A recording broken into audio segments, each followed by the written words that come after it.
Good morning to all of you. Hello students, आज हम die ethyl malonate पढ़ेंगे। कल हमने एथिल एसीटो एसीटेट पढ़ा। आज उसी के आगे सेकेंड कंपाउंड्स है जो बीएससी थर्ड ईयर में आपके सिलेबस में है, वो है डाई एथिल मैलोनेट। यह एक एस्टर होता है। इसमें एक CH2 होता है जो एक्टिव मेथिलीन सेंटर होता है और दोनों साइड उसके C+O C2H5 और C+O C2H5 अटैच होते हैं। इसे हम डाई एथिल मैलोनेट एस्टर कहते हैं। इसका फॉर्मेशन कैसे होता है, प्रिपरेशन सबसे एक मेथड ये होती है कि पोटेशियम साइनो एसीटेट का फॉर्मेशन हो, उसके बाद उसकी हाइड्रोलिसिस करके एसिड के प्रेजेंस में हम डाईएथिल मैलोनेट बना सकते हैं। लेकिन पोटेशियम साइनो एसीटेट बनेगा कैसे? उसके लिए सबसे पहले हम लेंगे एसिटिक एसिड। फर्स्ट स्टेप में हम एसिटिक एसिड लेंगे, उसके बाद उसमें मिलाएंगे Cl2 और फास्फोरस एज कैटलिस्ट मिलाएंगे। ये जो रिएक्शन होता है इसे कहते हैं HVZ रिएक्शन। HVZ कॉमन नाम शॉर्ट नेम है, जिसका फुल फॉर्म होता है हेल-वोल्हार्ड-जिनलेस्की रिएक्शन। हेल-वोल्हार्ड-जिनलेस्की रिएक्शन। इसमें क्या होता है कि जो अल्फ़ा पोजीशन होती है मेथिल की, जैसे CH3 है यहाँ, तो CH3 पर हेलोजिनेशन हो जाता है। ये एक मैग्नीशियम है जो आप BSc सेकेंड ईयर में पढ़े होंगे। इसके बाद जब अल्फ़ा हेलो एसिटिक एसिड बन जाता है तो उसके साथ उसके सॉल्यूशन में सेकेंड स्टेप में हम मिलाते हैं पोटेशियम कार्बोनेट। पोटेशियम कार्बोनेट मिलाने के बाद ये क्या है, बेस है, तो यहाँ से हाइड्रोजन रिमूव होता है, तो जिससे बनता है CH2। Cl तो पहले से है और COOH की जगह पे पोटेशियम आ जाता है, COOK हो जाता है। उसके बाद हम मिलाते हैं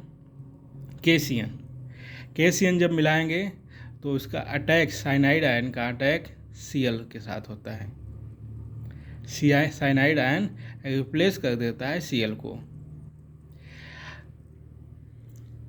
हम पहले इस स्टेप में नहीं किए इसको, ये KCN मिला देते हैं तो यहाँ भी साइनाइड बन जाता था, लेकिन ऐसा नहीं होता है। क्यों? क्योंकि जो जैसे ही CN मिलाएंगे ये इसके साथ साइनोहाइड्रिन बनाने की संभावनाएं बढ़ जाती हैं। इसलिए हम पहले पोटेशियम कार्बोनेट लेते हैं, उसके बाद जब पोटेशियम कार्बोनेट लेंगे तो यहाँ से जो हाइड्रोजन है ये रिमूव हो जाता है, यहाँ पोटेशियम हो जाता है। उसके बाद जब आयनिक फॉर्म में हो जाता है तो हम KCN मिलाते हैं, और KCN यहाँ भी K है, यहाँ भी वही मिलाएंगे, पोटेशियम आयन ही साथ में साइनाइड आयन मिलाएंगे। तो KCN जैसे मिलाएंगे तो Cl जो है रिमूव हो जाता है, किससे? साइनाइड से, तो बन जाता है पोटेशियम साइनो एसीटेट। और ये पोटेशियम साइनो एसीटेट जो होता है, इसकी जब हम हाइड्रोलिसिस करेंगे तो यहाँ OH हो जाएगा, H हो जाएगा, और यहाँ साइनो ग्रुप का एसिडिफिकेशन होगा तो कार्बोक्सिलिक ग्रुप बन जाएगा। मतलब यहाँ भी COOH, यहाँ भी COOH। अब एसिड के प्रेजेंस में इथेनॉल जब इसे मिलाते हैं तो एस्टरिफिकेशन होता है। एस्टरिफिकेशन होगा तो ये बनेगा CH2 COO C2H5 COO C2H5। इसके बहुत से मेथड्स हैं बनाने की, मोस्ट इम्पॉर्टेंट ज़्यादा यही है। अभी हम इसकी फिजिकल प्रॉपर्टी देखेंगे। फिजिकल प्रॉपर्टी में क्या है, ये जो मैक्सिमम ऑर्गेनिक सॉल्वेंट में भी सॉल्युबल होता है, क्योंकि ये ऑर्गेनिक कंपाउंड्स है तो ऑर्गेनिक सॉल्वेंट में सॉल्युबल है। और उसके साथ साथ ये इसमें हाइड्रोजन बॉन्डिंग भी होती है। हाइड्रोजन बॉन्डिंग का एक केस कर सकते हैं कि ये पोलर मॉलिक्यूल्स है, और पोलर है तो इसमें हाइड्रोजन बॉन्डिंग एक्सेप्टर है ये। तो यहाँ पोलरिटी की वजह से ये वाटर सॉल्युबल भी होता है। इसका बॉइलिंग पॉइंट लगभग 200 डिग्री सेंटीग्रेड कर सकते हैं, 199 डिग्री सेंटीग्रेड होता है। अब हम आएंगे इसकी कुछ केमिकल प्रॉपर्टी। केमिकल प्रॉपर्टी में यदि हम इसमें एसिड या मिलाते हैं, बेस मिलाते हैं, तो ये क्या है, CH2। यहाँ जो CH2 है ये क्या है, एक्टिव मेथिलीन सेंटर है। एक्टिव मेथिलीन सेंटर का मतलब कि यहाँ से हम हाइड्रोजन आसानी से रिमूव कर सकते हैं, और जिसकी वजह से इसके पास कार्बोकैटायन बन जाएगा। मीन कि जो सेंटर अधिक एसिडिक होता है मेथिलीन सेंटर, वही एक्टिव मेथिलीन सेंटर कहलाता है। तो यहाँ CH2 है, अधिक एसिडिक है। यहाँ से हम बेस के प्रेजेंस जब इसको मिलाए तो इसने क्या किया, अपना एक हाइड्रोजन, एसिडिक हाइड्रोजन रिमूव किया H+ में, और यहाँ CH2 CH नेगेटिव के रूप में आ गया, कार्बोकैटायन बन गया। अब इसकी जो प्रॉपर्टी होती है इसमें वो डिपेंड होती है किस पर, ऑक्सीजन के, oxygen of the carbonyl group, electron attracting power of oxygen of carbonyl group. Second effect होता है इसमें resonance stabilization of resultant carbon ion, which is known as diethyl malonate anion. जैसे ET है, डाईएथिल मैलोनेट एनायन है, इसके साथ sodium भी होता है सोल्यूशन में। और जब हम इसका रेजोनेटिंग स्ट्रक्चर बनाएंगे तो ये क्या बनता है, ये डिलोक्लाइज होगा और वापस ये यहाँ बन जाएगा नेगेटिव चार्ज। नेगेटिव चार्ज एक बार इधर हो सकता है, और वही ऐसे ही सेम कंडीशन इधर भी हो सकती है। मतलब इस तरह से 3 रेजोनेटिंग स्ट्रक्चर इसमें पॉसिबल होते हैं। कुछ रिएक्शन हैं, जैसे डाईएथिल मैलोनेट एस्टर हमने लिया, इसके साथ हमने एक कंपाउंड्स लिया यूरिया, मतलब NH2 C double bond O NH2 लिया। तो जब ये इसको मिलाएंगे तो इसका हाइड्रोजन, एक हाइड्रोजन और इसका OET मिलकर इथेनॉल बन जाएगा, और एक साइक्लिक मॉलिक्यूल का स्ट्रक्चर का फॉर्मेशन होगा। मतलब CH2 C double bond O NH C double bond O NH C double bond O, इसे कहते हैं बारबिट्यूरिक एसिड। सेकेंड सिंथेसिस हो सकती है एल्किल एसिटिक एसिड की।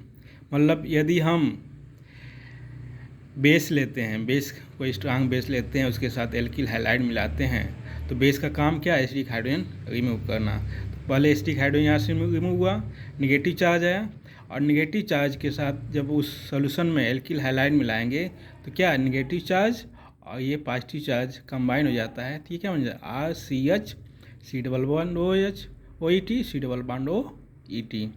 और उसके बाद हाइड्रोलिसिस जब हो जाएगी तो क्या होगा, ये C डबल OH बन जाएगा, मतलब RCH C डबल OH। और इसके बाद जब आप हीट कर देंगे तो एक CO2 निकल जाएगा और बन जाएगा RCH2C डबल OH। मतलब हाइड्रोलिसिस एंड कार्बोक्सिलेशन, मतलब इस एथिल मैलोनेट में 2 प्रोसेस मेन है, एक हाइड्रोलिसिस ये, और एक डिकार्बोक्सिलेशन या कार्बोक्सिलेशन। डाई एल्किल मैलोनेट कर सकते हैं या डाईएथिल मैलोनेट कर सकते हैं। इसे undergo hydrolysis with dilute HCl to give malonic acid. जैसे एसिड के प्रेजेंस में हाइड्रोलिसिस होगी एथिल मैलोनेट की, तो यह मैलोनिक एसिड बनता है। और ये मेलोनिक एसिड को जब हम हीट करते हैं तो यहाँ से CO2 निकलता है। एक CO2, दो कार्बोक्सिलिक ग्रुप है तो एक CO2 निकल जाएगा तो बन जाएगा एसिटिक एसिड और CO2 बन जाएगा।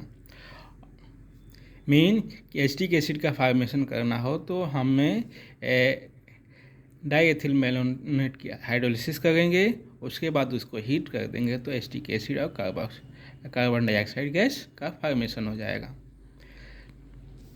हम थर्ड सिंथेसिस हो सकती है जो इम्पॉर्टेंट है, alpha amino acid. Alpha amino acid का फॉर्मेशन करना हो तो कैसे बनाएंगे? हम सबसे पहले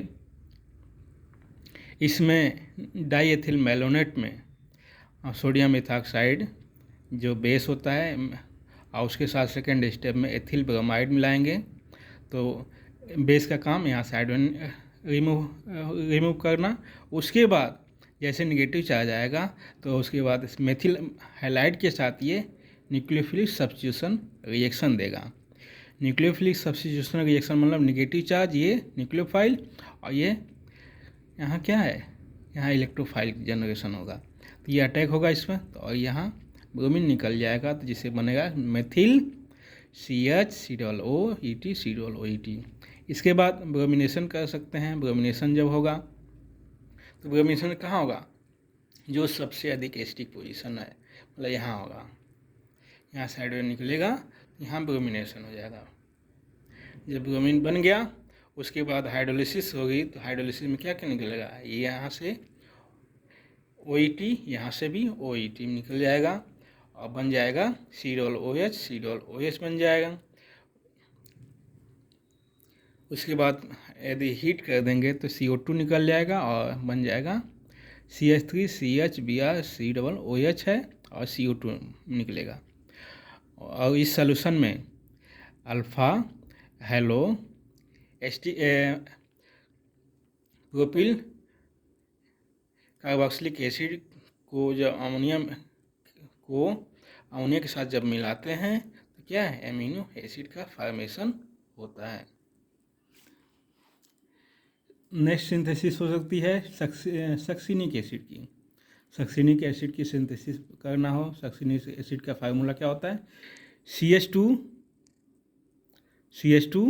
C(OH). मेलोनिक का एसिड का फार्मूला क्या होता है? CH2 C(OH) है, मतलब एक CH2 यहाँ होता है इस बीच में मेलोनिक एसिड में, और सक्सिनिक एसिड में 2 CH2 बीच में होते हैं। अब इससे सक्सिनिक एसिड बनाना हो तो हम सबसे पहले यूज करते हैं बेस, जो एज यूजुअल हमने पहले यूज किया जैसे, और उसके साथ कोई अल्फ़ा हेलो एस्टर मिलाएंगे। अल्फ़ा हेलो एस्टर जब मिलाएंगे और उसके बाद हाइड्रोलिसिस कर सकते हैं। हाइड्रोलिसिस होगी और उसके बाद हीट कर देंगे तो सक्सिनिक एसिड का फॉर्मेशन होगा। ये कैसे हो सकता है? जैसे हम CH2 C(OET) है और ये है C(OET) और इसके साथ हमने C2H5 सोडियम इथाक्साइड ON ने मिलाया तो इसका क्या होगा? CH2 नेगेटिव, CH नेगेटिव और ये C(OET) और ये C(OET) बन गया। इसके बाद जब हम इसमें alpha hello ester CH2 C(OET) मिलाएंगे तो ये नेगेटिव चार्ज जो है वापस इसका यहाँ अटैक हुआ और ये Cl निकल गया तो क्या बन जाएगा? CH2 C(OET) ये बन गया और इधर CH C(OET) और ये C(OET). इसके बाद हमने कहा कि हाइड्रोलिसिस होगी एसिड के प्रेजेंस में। एसिड के प्रेजेंस में जब हाइड्रोलिसिस होगी तो क्या बनेगा? ये जो है यहाँ भी एसीटेट आयन जो है एल्कोहल के रूप में निकल जाएगा, यहाँ भी एसीटेट आयन एल्कोहल में निकल जाएगा, ऐसे यहाँ भी एसीटेट आयन एल्कोहल के रूप में निकल जाएगा और तीनों जगह कार्बोक्सिलिक एसिड का फॉर्मेशन होगा। मीन क्या बनेगा, CH2,